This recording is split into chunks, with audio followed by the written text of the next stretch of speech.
Здравствуйте! В эфире Абхазского телевидения еженедельная программа «Суть дела». Одной из самых обсуждаемых тем остается медицина. Кстати, сегодня отмечается Всемирный день борьбы с гепатитом, но мне бы хотелось отдельно поговорить о детской медицине. И у нас в гостях сегодня главный врач детской республиканской больницы Игорь Джопуа. Игорь Азбеевич, здравствуйте. Добрый вечер, уважаемые телезрители.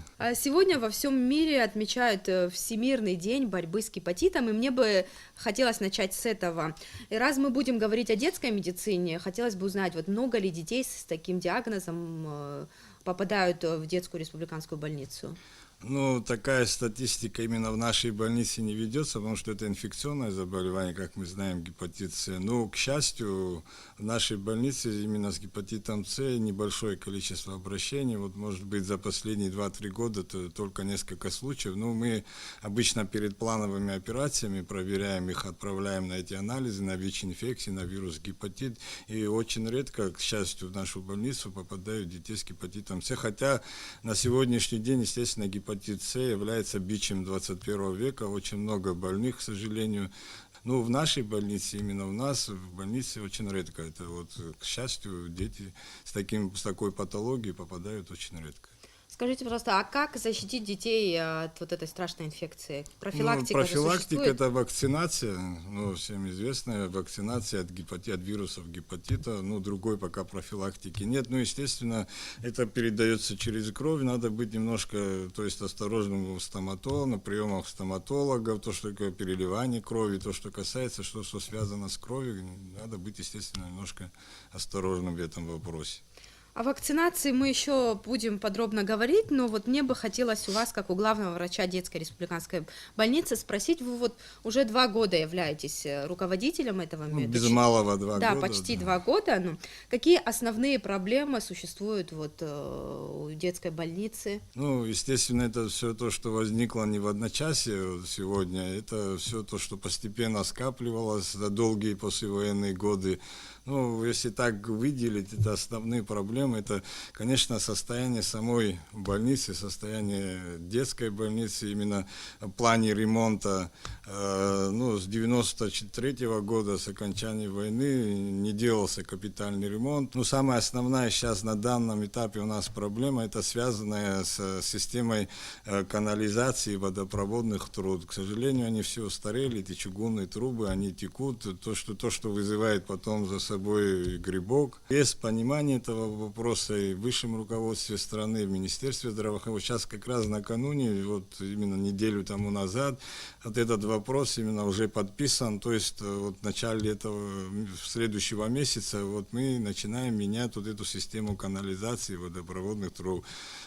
Постепенно, я надеюсь, что это только начало, постепенно мы приведем потихоньку эту больницу. Это жизненно важный объект для нашей республики, поэтому, естественно, надо, к сожалению, незаслуженно мы были обделены вниманием все эти годы. Да, это объект республиканского значения. Это единственная республиканская детская больница на территории страны, то есть мы обслуживаем всю территорию Абхазии. Поэтому надеюсь, что мы потихоньку, это только начало длинного пути, надеюсь, короткого, который, что в скором будущем мы должны, естественно, привести. Это жизненно важный объект для нашей страны, и думаю, что этот вопрос решится в скором будущем. Мы тоже своими глазами посмотрели ситуацию в больнице и хотели бы показать телезрителям, что там происходит и как выглядит посмотрим. все. Здание детской республиканской больницы было введено в эксплуатацию в 1984 году. Строение многоэтажное, гостиничного типа. По словам главврача, капитальный ремонт в медучреждении не проводился ни разу. Конечно, оказавшись в приемном отделении в холле 1-го этажа здания, сказать, что больница в удручающем положении, нельзя. Но вот если посмотреть палаты, где размещаются стационарные больные, тогда ситуация меняется кардинальным образом. В здании устаревшая система канализации и водопровода, и, как следствие, повсюду сырость. Вы сами не видите, какие палаты ужасные. Сколько дней лежите уже? Уже 7-8 дней. А так все хорошо, врачи очень замечательные. Глядя на наши условия, просто это невозможно. И больные возмущаются. Нам самим неприятно это раз. Во-вторых, сами больные возмущаются они нам высказывают, почему вы бездействуете, не все всегда зависит от... Они думают, что от главного врача, от заведующего много зависит. Своими силами и при поддержке спонсоров, признается главный врач Игорь Джопо, удалось сделать ремонт в некоторых помещениях. Начали с приемной, теперь здесь уютно, и сразу несколько дежурных врачей могут принимать пациентов. На те деньги, которые нам выделили, вот такой небольшой ремонт, потому что здесь, конечно, ситуация была не такая, как сейчас, было намного все хуже. И вот на эти деньги мы сделали такой, привели более-менее в порядок. Главной проблемой все же остается техническое оснащение учреждения. Аппараты ультразвуковой диагностики и рентгеновские – это все, чем могут похвастаться в детской республиканской больнице. Когда необходимо дополнительное исследование, приходится отправлять пациентов за пределы Абхазии. Мы вынуждены вот в наших условиях работать как больница скорой помощи, а не республиканская детская больница, которая предполагает обследование и диагностику больных. Все сложные больные, достаточно сложные, в которых надо разбираться и поэтому привлекать дополнительные методы обследования, фактически вынуждены мы отправлять за границу. Если еще несколько лет назад в больнице не хватало педиатров, то в настоящее время штат их укомплектован полностью. Чего не скажешь про детских хирургов и реаниматологов. Артур Сипян – единственный детский врач-реаниматолог этой больницы. Физически выдержать такой ритм труда, когда работать приходится по несколько суток, помогает многолетняя практика. За спиной более 30 лет стажа. В реанимационном отделении, которым он заведует, всего 2 койки для тяжелых больных. При этом не хватает главного аппарата вентиляции легких для детей до года. В доме у нас тоже нет этого оснащения, вот, работать именно с новорожденными детьми. Там это, конечно, требует колоссальных и средств, колоссальных денег, колоссальных, и это специально, там это наученные и врачи, врачебный персонал, медперсонал, там, к сожалению, пока у нас это не, страдает. За текущий год медицинская помощь в детской больнице была оказана около 15 тысячам детей. Из них 1 тысяча получила ее стационарно. Врачи этого медучреждения провели около 900 операций. Кстати, надо сказать, что немало случаев смерти новорожденных и детей, да, за последнее время мы слышим, но отсутствие необходимого оборудования, вот как говорят врачи, является часто причиной смерти, это да? одна из самых главных причин, естественно, то, что, Для выхаживания новорожденных вот нет у нас даже... Понимаете, есть такое, как второй этап выхаживания, то есть неонатологический. У нас, к сожалению, сейчас отсутствуют и даже кадры, те, которые должны заниматься. Это немножко отличается от общей педиатрии, терапии. Это должны быть специально подготовленные доктора, специально подготовленный медперсонал, который... Это достаточно трудноемкая работа, которая связана именно с новорожденными детьми, понимаете, еще не сформированным организмом, только родившимся, и должны быть навыки профессиональные и так далее. Поэтому сегодня, конечно, вот эта проблема у нас стоит. И дополнительно ко всему этому, естественно, скудное материально-техническое обеспечение, то есть нужных аппаратов в достаточном количестве нет. Это все ведет, я бы не сказал, конечно, как вы говорите, там по статистике, если так посмотреть, у нас смертность не такая уже большая, но, естественно, для нашей маленькой страны... Да, учитывая это все, учитывая то, резонанс. Учитывая резонанс. И самое главное, что я хотел бы сказать, естественно, это все приходится этих больных потом сопредельные с нами, не всегда дружественные государства, люди уезжают. Вот. Когда можно было, хотелось бы в идеале, конечно, это все здесь, чтобы на месте мы могли достойную помощь оказывать и как профессиональным, так и объективно. Кстати, отправляя в Россию на лечение, тут государство несет затраты в том числе. Вот это, конечно, вы правильно лечение. Заметили, понимаете, каждый больной, который лечится за пределами, сейчас вот, кстати, недавно был подписан договор о страховом медицине, то есть наших граждан лечения за пределами республик, то есть Российской Федерации. Конечно, это немножко упростит в данном случае ситуацию, потому что по страховым полисам наши граждане смогут там бесплатно получать медицинскую помощь и могут лечиться. А до этого, конечно, каждый больной, который уезжал за пределы республики, это наше государство несет за затраты по каждому больному, это не маленькие суммы, которые, я бы думаю, что целесообразнее, конечно, это все сюда вкладывать и даже как бы делать все это на базе нашей больницы. Или вообще сейчас как бы идет такое, у нас уже письмо министрам здравоохранения написано, и вот мы, к сожалению, не вошли в комплексный план 2012 Да, кстати, года. хотела задать вопрос, вот по каким причинам республиканская, да, детская больница не вошла в инвестпрограмму? Скажу вам честно, мне эти причины неизвестны. Это было в 2012 году, вот первый комплексный план российской помощи. Я не могу вам сказать, по какой причине, хотя считаю, что как бы из медицинских учреждений одно из самых главных учреждений это детская больница. Я так говорю не потому, что я сам детский врач, а на самом деле это наше будущее, то есть будущее нашей страны. Это в конце концов наш генофон, наша демография, дети и детская больница. Я считаю, что должны быть приоритетом. Вот сейчас вот идет подготовка писем, заявок и так далее, чтобы нас включили вот этот комплексный план для того, чтобы построить новую детскую больницу. Нецелесообразно ее сейчас ремонтировать, вкладывать огромные деньги, потому что она нетипичная, она построена, не приспособлена для больницы. Поэтому, конечно, было бы целесообразнее построить новую типичную больницу. Надеюсь, что этот вопрос будет решен. Ну вот вы сказали о том, что вам уже выделили деньги на ремонт. Да, это частичный. Речь идет о частичном ремонте? Да, это частичный ремонт, который как бы на сегодняшний день решит многие вопросы, потому что даже вот я вам до этого говорил, то, что есть спонсорская помощь, то есть вот я, кстати, пользуясь случаем, хотел бы сказать спасибо, это нашим спонсорам, это фирма Аквафон, фирма Мобайл также нам помогал, есть частные спонсоры. Даже вот мы как бы своими силами делаем ремонт, а из-за того, что сантехнические условия, вот эти, которые я вам говорил про стояки текут и так далее, это все держалось буквально несколько месяцев. От проблем детской больницы хотелось бы тоже еще сказать пару слов. Это отсутствие, к сожалению, узких специалистов. Да, вот кадровая проблема. А ежегодно же посылают по лимитам за пределы России медиков. В своем репортаже там правильно заметили, именно по соматической у нас, то есть педиатров у нас уже достаточно. Существует другая проблема. Это проблема, которая касается в первую очередь реанимации. Вот, реанимация, вы понимаете, это огромный труд, и на плече одного человека это очень тяжело. Во-первых, когда, тем более вы подметили, когда не хватает полного объема аппаратуры. Многие, которые отсюда уезжают по лимитам, они потом не возвращаются в страну. Я думаю, надо какие-то рычаги воздействия.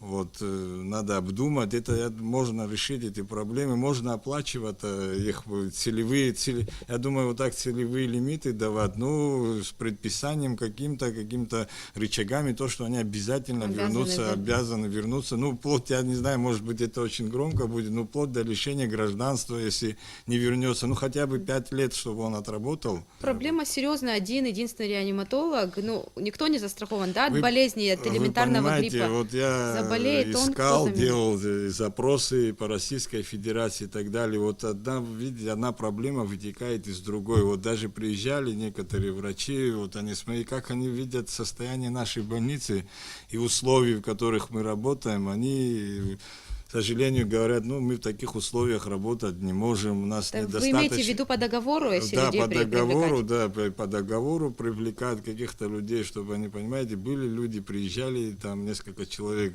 мы хотели их привлечь к работе, они говорят, они не привыкли работать, понимаете, в таких условиях. Мне бы хотелось поговорить еще о вакцинации. В последнее время очень многие отказываются делать прививки детям, и давайте вот сюжет посмотрим, который мы сняли в Сухумской детской поликлинике, а потом эту тему обсудим с вами. В настоящее время немало негативных отзывов можно прочесть в интернете по поводу вакцинации. Против высказываются в основном мамы, боясь риска серьезных осложнений. Информацию о том, что иммунизация может нанести вред здоровью ребенка, категорически опровергают в Сухумской городской детской поликлинике. Перед каждой прививкой врач осматривает пациентов. Мама должна сообщить педиатру обо всех важных аспектах здоровья ребенка. Наличие острых и хронических заболеваний, повышение температуры тела, тела, о прорезывании зубов, контакте с инфекционными больными и травмах. Кроме того, детям, склонным к аллергическим реакциям, врач может порекомендовать провести подготовку к вакцинации противоаллергическими препаратами. Все это сводит к минимуму риск осложнений, считают врачи. Есть ожидаемые реакции. 40% – это норма. Реакция на прививку имеет право быть. Это температурная реакция, это местная реакция в виде покраснения и отека в месте инъекции. Может ребенок плакать некоторое время. Если речь идет о коклюшно-дифтерийной столбнячной вакцины, это 2 суток.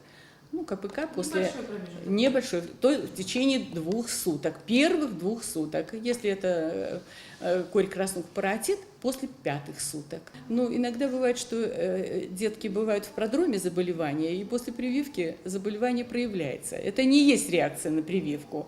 Плановые прививки проводятся во всех районах республики. Время вакцинации определено календарем профилактических прививок, включающим в себя обязательную иммунизацию против 11 заболеваний. Корь, туберкулез, столбняк, вирусный гепатит Б, коклюш, дифтерия, полиомиелит, паротит, грипп, краснуха и ветряная оспа. Эта картина Гастона Меллингтона 1879 года, называется она «Привитие вакцины».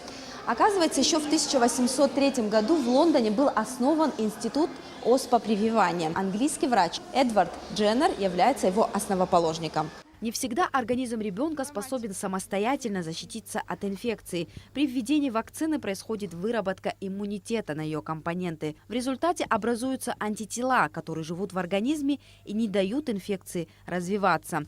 Но надо помнить, что ни одна вакцина не дает стопроцентной гарантии, что ребенок не заболеет. Она лишь исключает риск серьезных осложнений от инфекции. Несмотря на все домыслы относительно вакцинации, желающих сделать прививку ребенку в Сухумской городской детской поликлинике оказалось немало. Так бы просто бы нам не посоветовали бы делать прививки. Я думаю... Осложнений не было никаких? Нет. Вот у меня 3, одна дома, у меня 3 детей, нет. Вот ему 6 месяцев делаем 2-ю прививку и нормально переносим. Мы не боимся. Да? Надо делать, считаете, да? Обязательно. Это первый ребенок? Нет, 2-й. Да, с первым тоже С 1-м тоже всегда приходили вовремя, и со 2-м тоже. Медсестра, которая занимается вакцинацией, рассказала о том, как происходит этот процесс. Флакон с препаратом вскрывается в присутствии родителей. Хранится вакцина в специальных холодильниках, температура в которых не должна превышать 6 градусов.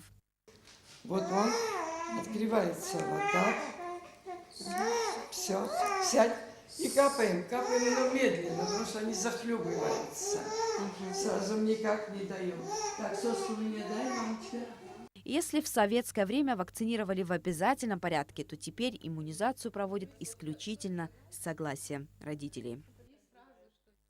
Скажите, пожалуйста, а вообще с чем связана такая негативная волна? Незнанием, наверное, того, что насколько это вакцина, и другой страхом того, что вакцины могут дать какие-то осложнения. Вакцинацию надо в обязательном порядке проводить. Страна закупает эти вакцины, тратит огромные деньги для того, что это, кстати, эти вакцины, которые прошли уже лабораторные исследования, они проверенные вакцины, которые не могут дать вред, не нанести вред ребенку. А риск осложнений вообще каков? Все-таки он же есть. Нет, риск, конечно, есть в любой вакцинации, начиная от просто местного воспалительного инфильтрата на месте инъекции до анафилактического шока. Я без малого 20 лет уже работаю. Кстати, много людей с осложнениями? Я об этом и говорю, уже 20 лет работаю в детской больнице, очень редко к нам попадают, может быть, за год, если 1-2 человека с какими-то такими небольшими основами по виде покраснения, в виде небольшой гиперемии, отека. Поэтому я хочу сегодня, пользуясь случаем, сказать, что прививать обязательно надо. Как и любой препарат новый может вызвать тоже аллергическую реакцию, да? Такой же это процент? не только вакцина, может любой препарат, который без вакцины, любой препарат может вызывать аллергическую реакцию, то же самое. Вы сказали о том, что родители сейчас могут отказываться делать прививки, сами решают делать, не делать, но проблема возникает, когда они уже хотят устроить детей в школу, детские сады. Там в учреждениях требуют справку о наличии прививок. Но сейчас такая вообще практика уже давно существует, когда родители отказываются от прививок, но сейчас Минздрав издал такую форму приказа, где родители обязаны подписать этот отказ. Мы обратились вначале за комментарием в Минздрав, и они нам порекомендовали главного санитарного врача Абхазии. Вот ее комментарий сейчас я хотела бы с вами просмотреть. Данный приказ гласит о том, что введена форма отказа родителей от вакцинации ребенка. Это не новая форма, это форма, которая везде распространена в мире. Теперь всю ответственность за это заболевание будут нести сами родители. Вакцина-профилактика – это та система, которая предохраняет наших детей, наше население от тех инфекционных заболеваний, которые несут тяжелые осложнения, иногда смертельные исходы. Так вот, неужели отказ от этого маленького какого-то укольчика, который застрахует этого ребенка от этого заболевания, инфекционного, страшного, такого, например, как полиомиелит, который вызывает там вялые параличи и так далее. Неужели родители, подписывая теперь вот этот отказ от вакцинации, чтобы они еще раз подумали, а стоит ли это делать? Почему? Потому что бытует мнение, что у нас некачественные, нехорошие вакцины, что у нас там вот неправильно как-то их там делают и так далее и тому подобное.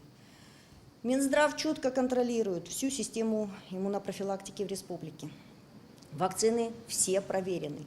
Единственное, что, конечно, мы не можем, как Российская Федерация, провести сертификацию этих вакцин, но она нам и не нужна, ввиду того, что мы смотрим на производителей вакцин, которые сюда завозятся.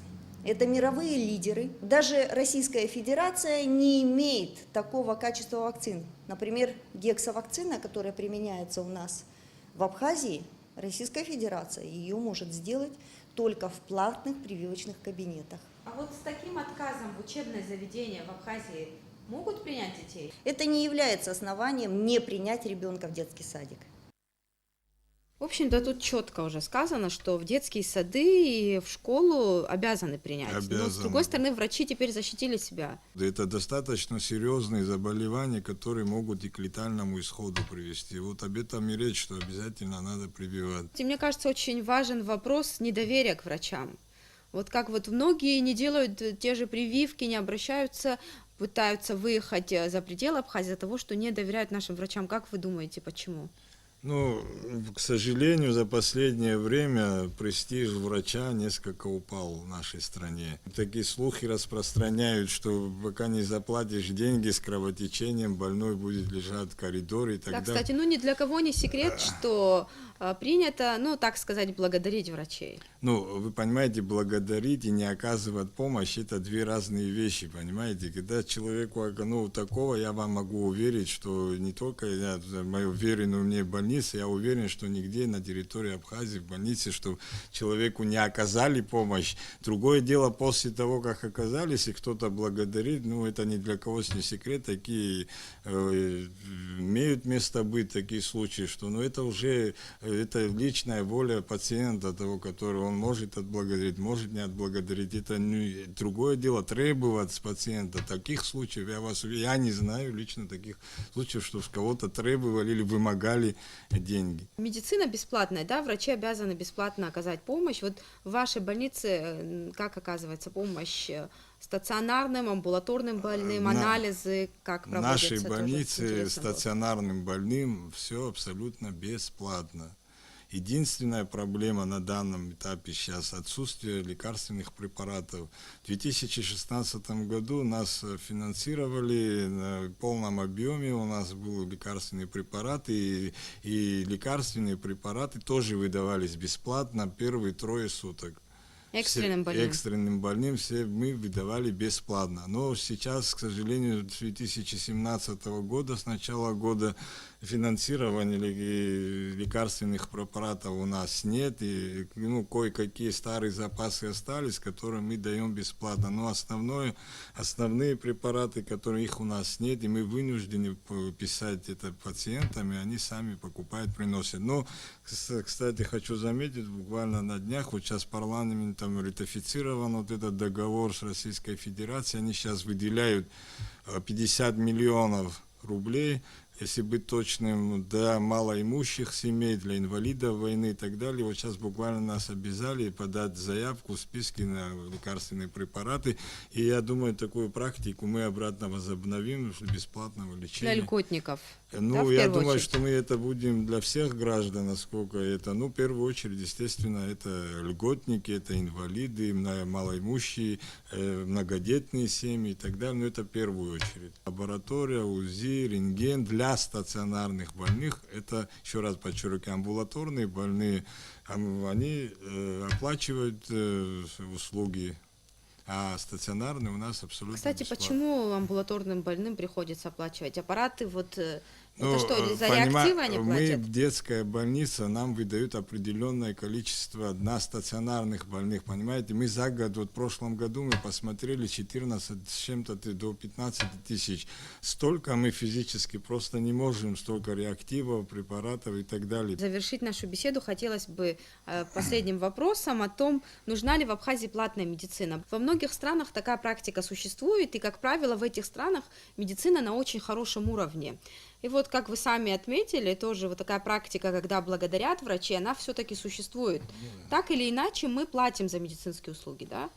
Благодарим врача или, в любом случае, хотелось бы, затраты. я понял ваш вопрос, хотелось бы сказать о том, что сегодня труд врача и вообще не только врача, средний медперсонал, младший медперсонал, он, к сожалению, не оценен по достоинству. Мизерные зарплаты врачей, мизерные зарплаты медицинских сестер.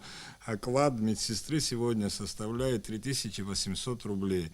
Вы понимаете, естественно, это приводит и к тому, что кто-то благодарит и со стороны, тем более вот вы видели наши условия, в каких мы условиях работаем, естественно, это мизерные зарплаты. К счастью, у нас нет таких, которые надо заставлять, у нас очень дружный коллектив, я, кстати, хочу всех их поблагодарить, пользуясь случаем, за их труд. Те деньги, которые в карман кладут, они же могли бы идти на пользу, допустим, на развитие здравоохранения. Это к вашему вопросу о платной медицине. Да, вот это позволило бы повысить заработные платы, конечно, тем же медикам. Этот вопрос, который муссируется все послевоенные годы. То есть уже много раз мы к этому подходили и говорили, но здесь, конечно, надо взвешенно подойти. С одной стороны, у нас бюджетников, то есть в стране практически 10-15%, все остальные безработные. То есть надо выработать такую систему, кто будет платить за этих больных, понимаете? Это государство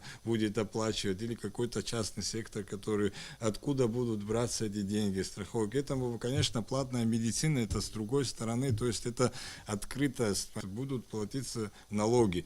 С этой точки зрения, конечно, это рационально, этому надо, конечно, немножко взвешенно и так в одночасье принимать. Речь же не о том, что полностью платную медицину отменить бесплатную, сделать ее платной. Это по какой-то категории людей, да. Я с этим согласен, я думаю, что это будет правильное решение. Спасибо вам большое, что нашли время прийти к нам. А нашим телезрителям я напоминаю, что у нас в гостях был главный врач детской республиканской больницы Игорь Джопуа.